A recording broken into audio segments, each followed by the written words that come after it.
And what is up, guys? Welcome to another edition of the Fight Forecast. It's been a couple weeks now since our last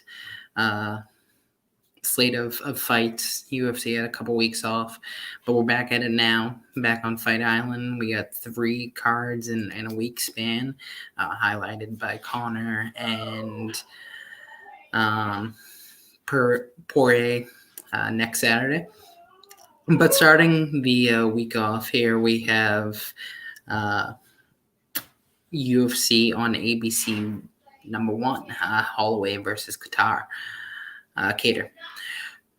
Very interesting first card on ABC, so it'll be interesting to see how the UFC goes about it. It does have an early start time of noon Eastern time. Not too crazy about the early start times personally, but it is what it is. Before we do get started, I do want to once again point out that we have partnered with ThriveFantasy.com, and if you do make a deposit there, your first deposit there, up to $50 has to be at least 20, and you use the code DCS. They will give you 100% match on your first deposit. So if you deposit $20, they'll give you $20 free play. So definitely a great opportunity. Check that website out. They don't have MMA just yet. They are considering working on it, but still a lot of cool things to do. It's kind of like prop bets and stuff like that. So definitely take a look, take advantage of that deal that they're giving us as a community, as a team. And yeah. Another thing to point out as we're talking about these fights is recently Draftkings did change their scoring system when it comes to MMA. That has changed a lot of players' value because now instead of strikes being what the main thing was, a good significant striker could get 120 points in a decision victory. That's not really the case anymore. So it'll be interesting to see how this new scoring system does affect the scores in GPPs and cash games. From what I've seen, it does seem like the wrestlers are going to be the kind of meta, I guess I'll call it, the thing that you really want to go for. They do seem to have the highest scores from what I've seen so far. So, I'm personally not too crazy about the new scoring system, but we have to roll with the punches and get used to it. So hopefully this breakdown can help you guys get used to it a little bit. And over the course of time, I'm sure they'll make more changes, but hopefully these breakdowns and stuff like that will help you guys make the best team possible for your GPP lineups. So to start it off, we got David Zawanda against Ramazan Ameev. Honestly, pretty uneventful fight to start the slate. I mean, Ameev should be able to land enough takedowns, I think, to win the fight. It will be interesting to see, like I mentioned, with the wrestling. If Ameev does get those takedowns, can control a fight on the ground, that is one of the things that Draftkings did add to their scoring system is control time, whether it be on the ground or against the cage. So it will be interesting to see someone like Ameev, who I do think can get those takedowns, how he will score because of that. On the feet, not very good at all. He only lands 2.29 strikes per minute, only absorbs 1.79. So his base, his game is definitely the takedowns and the wrestling. So that's something that I'm certainly curious to watch and see how it does score. I do like him for GPPs. I think he's a good play, especially based on that fact. If people don't look too in depth at this new scoring system and just think that it's just like the old one, Ameev is not a fighter that you normally would go for with his strikes and stuff like that. He's not someone that's going to score much. This new scoring system, though, that could change drastically. So it'll be interesting to see, if his ownership is low based on the fact that people are still getting used to this new scoring system. If that is the case, I think he'd be a great play for GPP for sure. Zawada, I think you completely fade him, honestly. He lands 3.38 strikes per minute, absorbs 4.32. He does land one takedown per fight, but Ameev does have a 72% takedown defense, so I don't think that that's really anything that we have to look into too much. I think that this is a pretty easy fight for Ameev, honestly. So the next fight we got Sarah Morris versus Vanessa Melo. This is a fight where, on the other aspect, previously Melo was the type of fighter that you could put in your lineup and potentially still have a good score because she striked so much. Now, though, with striking being negated a little bit, Melo just does not do it for me anymore. That was her game. That was her, what she did. She would go in there and she would strike. She'd eat a lot of strikes, but she'd throw a lot of strikes. She landed 3.4 strikes per minute and absorbed 7.2. So she was getting the hell beat out of her, but she was still scoring pretty good amount of points due to the amount of strikes that she was throwing. Personally, I think if I'm taking anyone in this fight, it's Morris. But at 9,100, I just don't necessarily think that she's going to probably hit value. I do like Ameev a lot more at 9,200 compared to her at 9,100. She should win the fight Morris pretty easily. But like I said, the thing is, unless you are a wrestler, I don't think the strikers are going to get as many points as like they used to. So someone like Morris, unless she gets the finish, I just don't think that she's going to score very well in a decision victory. Now, she definitely does have the ability to get the finish. She does have 3 knockout wins in her career out of her 6 wins, so 50% of her wins are via knockout.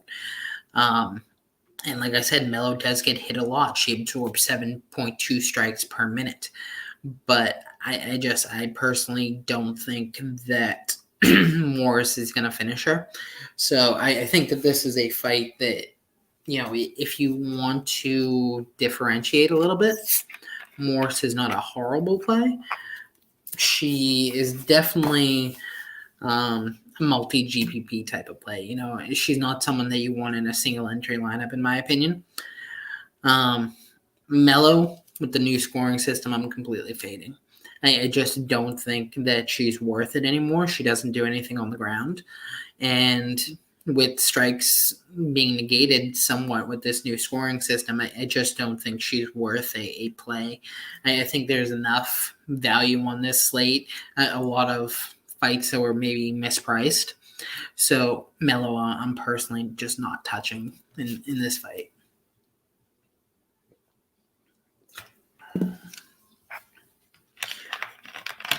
So the next fight we got Austin Lingo versus Jacob Kilburn.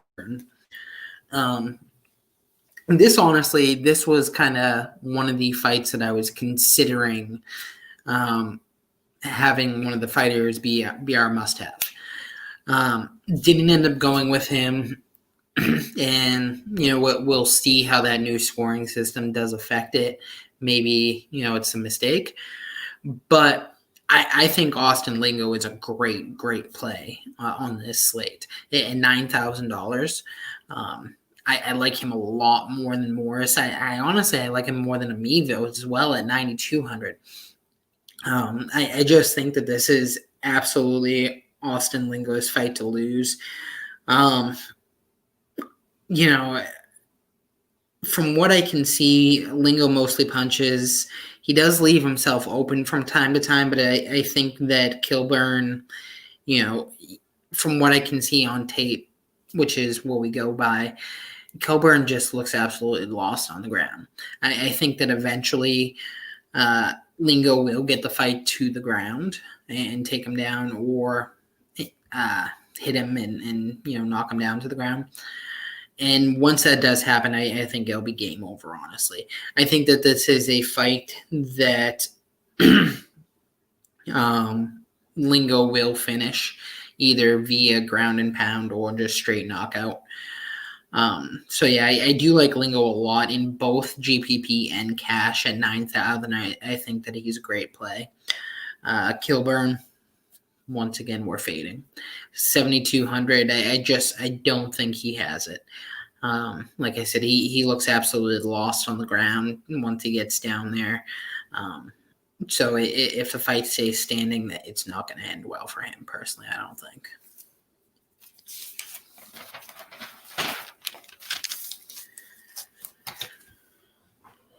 Next fight, we got Carlos Felipe versus Justin Tafa. This is going to be a very ugly fight, honestly, in my personal opinion. Neither of these fighters have really shown me much at all, especially Tafa. Tafa has not shown me anything. Personally, I don't even think that he should be in the UFC anymore. Felipe has shown me a little more, but still not much. I think that Felipe does have the chance to get the knockout. So does Tafa, honestly. I mean, both of these guys are knockout fighters. Between the two of them, they have a combined 10 knockout wins out of their 15 wins. Or 15 total fights, 10 knockout wins. So, both of them can absolutely knock each other out. I just think that Tafa hasn't really shown me much at all. Tafa lands 3.86 strikes per minute and absorbs 2.65. Well, Felipe does absorb 4 strikes per minute. Like I said, just something about Tafa, watching him on tape, I just don't think it's there, personally. I think that if anyone is going to get the knockout this fight, it's going to be Felipe. It very well could be just a boring heavyweight fight where, they're hanging on each other and just low scoring. Tafa, sure, he has that knockout potential, and that's why if you are playing multiple GPP lineups, I'd probably throw him in a couple just because he does have that potential to get that knockout, and at 7,600, not bad value if he does get that. But personally, I think if you are playing a fighter on this fight, that Felipe is more so the guy you want to go with. He is a little bit pricey at 8,600 because if he doesn't get that knockout victory, he's not going to throw much. He's probably not going to go for the takedown. So it could be a very low-scoring fight for him. But I think that he can get that knockout, honestly. And if he does, at 8,600, it'll be worth his price. Next fight we got Phil Hawes versus Nursultan Omavov. We talked a little bit earlier about how I think that there's some good value on this slate, honestly, and how I think that some of the fighters were maybe mispriced a little bit. This is one of those fights, personally. I think that Hawes is overpriced, and I think that Omavov is underpriced. The question here is, how is Hawes' gas tank? Because personally, he's never gone past the second round. So we don't know how his gas tank is. In my personal opinion, I don't think it's there. I don't think that he has the gas tank to go the full 3 rounds. I think that Omavov is good enough on defense. He only absorbs 2 strikes per minute. That he can make it so he doesn't get finished. And the good thing about Omavov is he has very precise striking. He lands 4.53 strikes per minute. I think that Hawes can gas himself out. And if he gasses himself out, I would not at all be surprised if come late second, early third, that he gets knocked out. For 7,400, I think that this is great value on Aramov. I think that Draftkings got this one wrong, honestly. 7,400 and he's about even money when it comes to betting. Something's a little off there, personally. So I think that Aramov is maybe my favorite value play of the slate. So I definitely would, throw him in your GPP lineups. Hawes, he does have that knockout potential, just like kind of how we just talked about Tafa. He has that knockout potential. So if you're multi-entering GPPs, throw him in a couple because he definitely does have that knockout potential. But at 8,800, he needs to get that knockout. If he doesn't get that knockout, I don't think that he's going to score enough to be worth 8,800 personally. And for a fighter that has never gone past the second round, that does concern me that, if this fight does drag on, that he may not score very well in the third. So yeah. Next fight, we got Wu Yanin versus Jocelyn Edwards. Yanin was initially supposed to fight someone else. That fight did not happen. And it ended up becoming Jocelyn Edwards. Personally, I think that this is another one of those fights that DraftKings priced wrong. Edwards is a rare thing when it comes to female fighters. She is a finisher, which, does not happen very often when it comes to female fighters, at least knockouts. A lot of them have the ability to pull off the submission. Very few of them are knockout fighters. That's what Edwards is. She has very, very precise, very strong striking skills, and I think that that's going to be a problem for Yanin. From what I have seen on tape of Yanin, she leaves herself open a lot. And when she's not leaving herself open, I honestly didn't see much that I was too impressed with personally. I think that this is a fight that Edwards eventually could get the finish. Yanin's only ever been knocked out once, but I think that, late second, early third, that it could happen. Even if it doesn't happen at 7,800, I think that Edwards is a good value play for sure. She's someone that I would probably put in multi-entry GPP just due to the fact that, if she doesn't get that knockout, I don't know if she wins personally, but I think that she will get that knockout, honestly. Yanin, I would fade, honestly, just because, like I said, on tape, I have not been impressed with her at all, honestly. She has not looked very good. So at 8,400, there's a lot of fighters that I like around that price point more than her. I would fade her completely. So yeah. So this next fight here is a fight that I think has the potential to be fight of the night.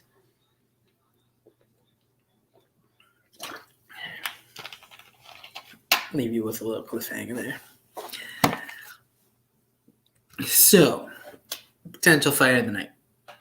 We got Pajelo Soriano versus Dusko Todorovic. Neither of these fighters have ever lost a fight. Both of these fighters are the type of fighters that this scoring system could be huge for. I think that either of these fighters could easily be the top scoring fighter on this slate, personally. Both of them just have that ability. Soriano lands 4 strikes per minute, absorbs 2.41. Todorovic lands 8 strikes per minute and absorbs 5.25. Now, Todorovic's numbers are a little bit twisted in my personal opinion. He fought a guy that's just garbage in Townsend. He's absolute garbage. Um, so I think his numbers are a little bit skewed, but he's still a great fighter. And both fighters are very good takedown artists. Soriano lands 3.28 takedowns per fight. Now, I know that most people are looking at this fight that Todorovic should win. Personally, I don't think that's the case. I think that this is definitely a fight that you want in your lineup one way or the other. I absolutely will have some Todorovic in my lineups. At 8,500, I think that he, like I said, either of these fighters can be the top scoring fighter on this slate, in my personal opinion. So I absolutely will have some of him in my lineup. But I slightly lean Soriano in this fight. I do think that Todorovic just he leaves himself open too much. And for a fighter like Soriano, who does land 4 strikes per minute, and he does land over 3 takedowns per fight, that he's going to be able to capitalize. I don't know if he gets the finish, but I think even at his price point of 7,700, that even if he doesn't get the finish with the takedowns, with the strikes, all that stuff, that he's still going to score very, very well in a decision victory. So he is a guy that I absolutely love on this slate. I would have him in both cash and GPP games for sure. Todorovic, strictly GPP in my personal opinion, but I think that you absolutely do want a little bit of each fighter in your lineup, because either of them can be the highest scoring fighter on this slate. Next fight we got Joaquin Buckley versus Alessio Di Chiorio.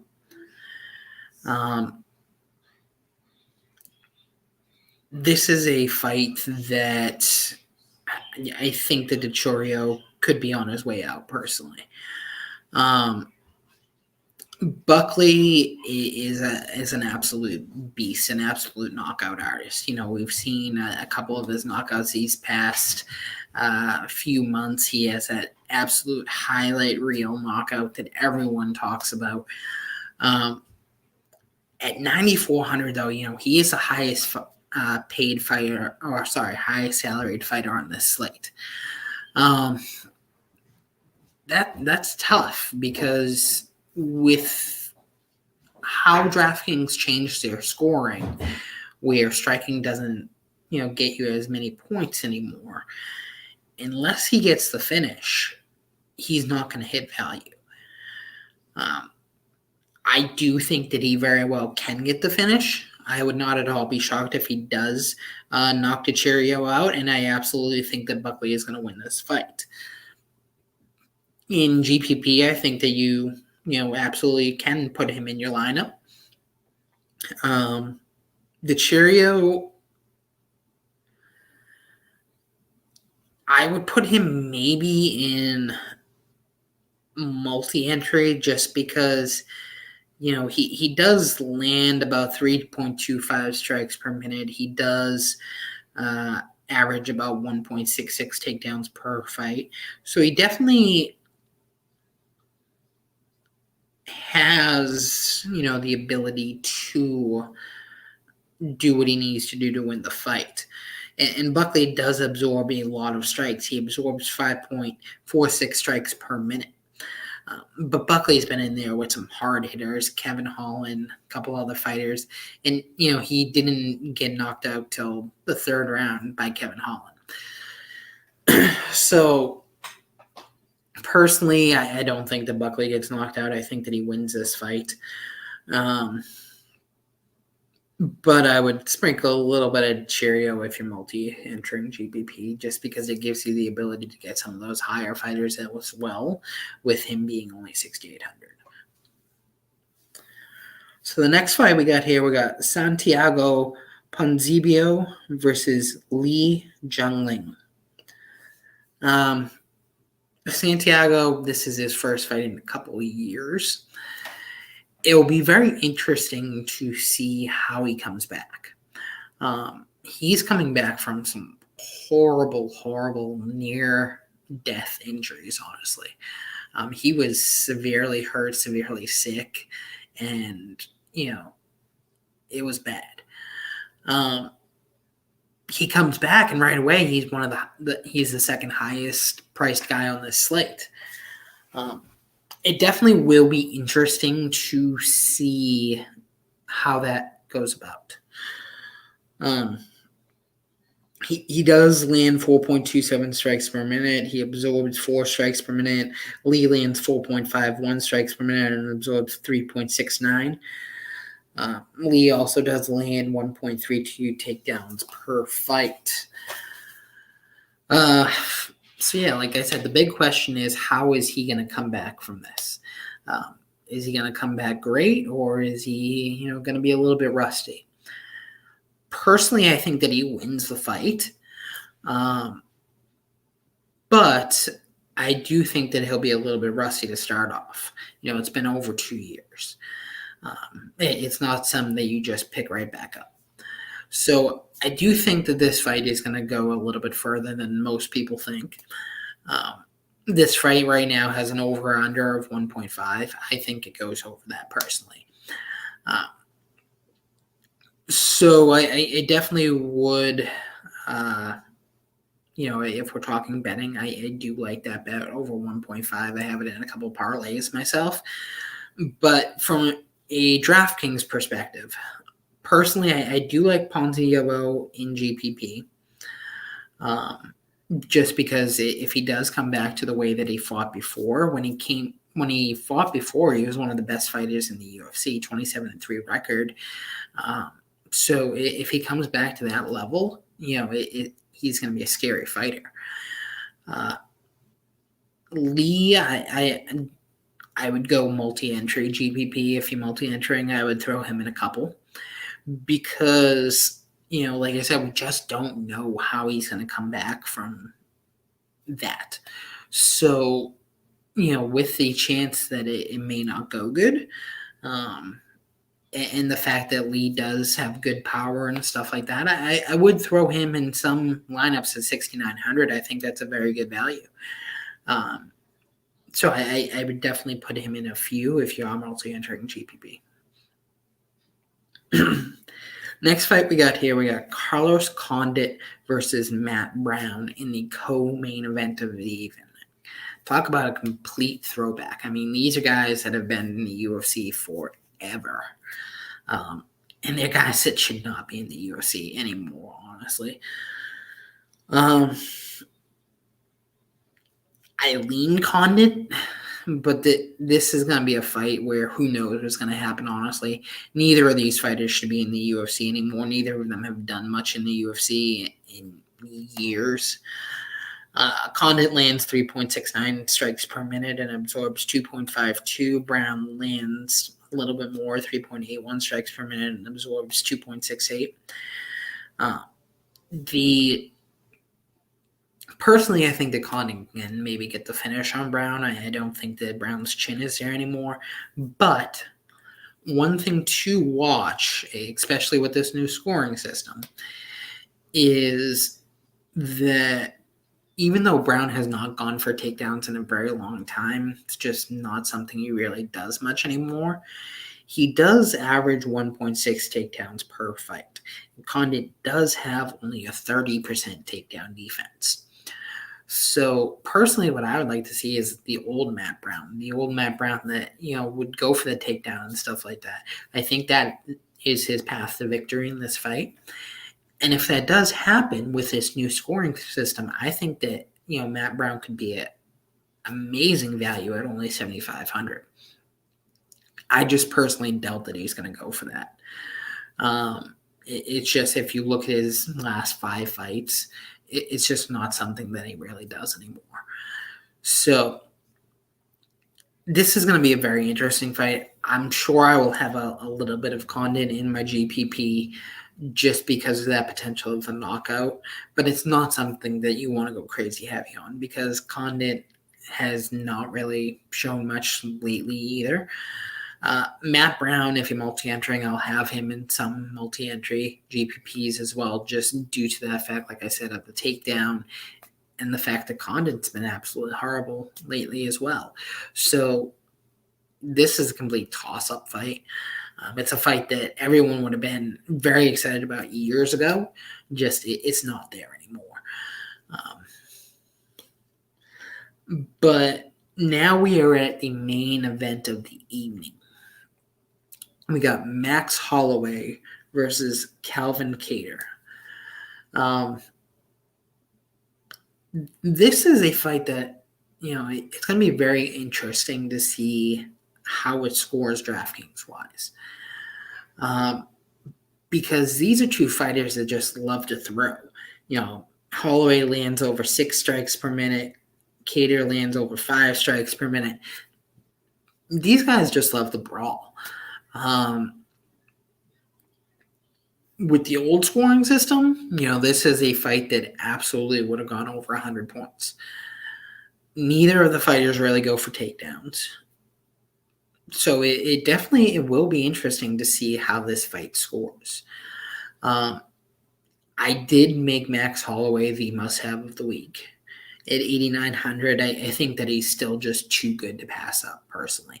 I think that even with this new scoring system and it being a 5-round fight, which more than likely it will go the 5 rounds, in my opinion, I think that he still can score 100 points. But, I did have a little bit of hesitancy just due to the scoring changes. But yeah, I did make him must have. I think that at the end of the day, Holloway, he's too experienced right now. Kattar, don't get me wrong, he is a great up-and-coming fighter, but this is a huge step up for him. If you look at his resume, this is a big step up. Max Holloway, most people think he should be the champion right now. I personally think that he lost that fight, but it was a razor thin, very, very close fight. And, even without that fight, this guy, he only loses to the best of the best. I think that Kattar eventually can get to that level. I just don't think that he's there yet. So I think that Holloway is going to be able to use his experience, use his striking to capitalize and get the win, more than likely via decision. But I do think at 8,900 that Holloway is someone that you want in both cash and GPP lineups, especially with it being a 5-round fight.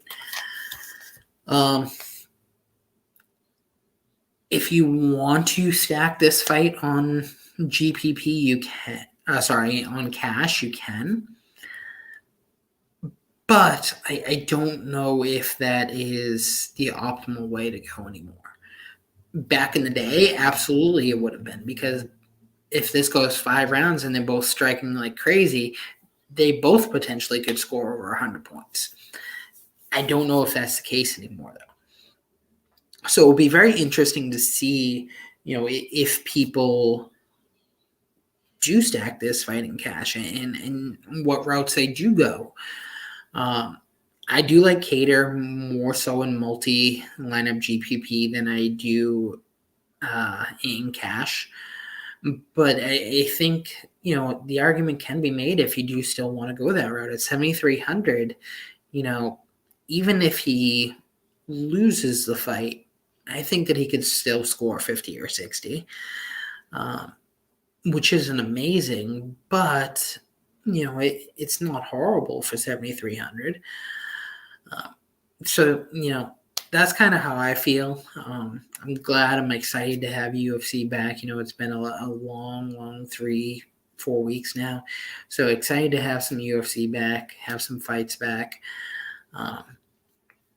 I hope all you guys, enjoy this content and stuff like that.